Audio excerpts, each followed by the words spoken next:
নমস্কার, এসবি নিউজে আপনাদের সকলকে স্বাগত। পুজোর আগে আরও একবার কলকাতায় এলেন ভারতের প্রধানমন্ত্রী নরেন্দ্র মোদী। গতকালই কলকাতায় এসে পৌঁছেছিলেন তিনি, রাত্রিবাস করেছেন রাজভবনে। আজ সকালে যোগদান করলেন সেনা সম্মেলনে, পৌঁছলেন ফোর্ট উইলিয়ামে। 3 দিনব্যাপী কম্বাইন্ড কমান্ড কনফারেন্সের আজ উদ্বোধন করবেন নরেন্দ্র মোদী। কনফারেন্সে ভারতের 3 বাহিনীর শীর্ষ কর্তারা উপস্থিত রয়েছেন প্রতিরক্ষা মন্ত্রী রাজনাথ সিং, উপস্থিত থাকবেন জাতীয় নিরাপত্তা উপদেষ্টা অজিত ডোভাল। সাম্প্রতিক সময়ে চীন এবং বাংলাদেশের সঙ্গে দ্বিপাক্ষিক সম্পর্কের যে পরিবর্তন হয়েছে, দেশের নিরাপত্তা সংক্রান্ত বিষয়ে সেই নিয়েই আলোচনা হবে বলে জানা যাচ্ছে।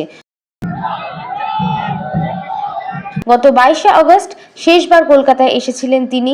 সরকারি কর্মসূচির সাথে দলীয় প্রচার সভাতেও অংশ নিয়েছিলেন। তবে আজ কেবলই সরকারি কর্মসূচি, সেনা কর্মসূচি এবং রুদ্ধদ্বার বৈঠক।